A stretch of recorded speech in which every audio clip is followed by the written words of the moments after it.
How to remove the watermark from any picture. Hello guys, welcome back to the channel. When you download a very picture from different kind of social platforms like Shutterstock or something, then you get some kind of watermark on that picture or that image.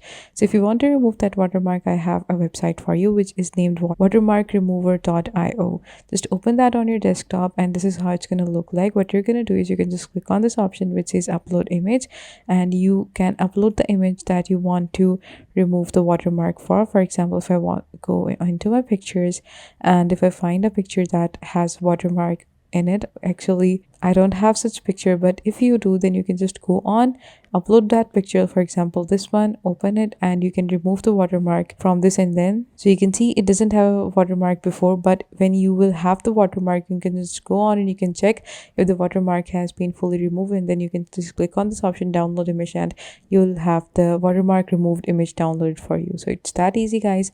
I hope you found it helpful. Please give this video a big thumbs up and I will see you guys in the next video. Take good care and bye bye.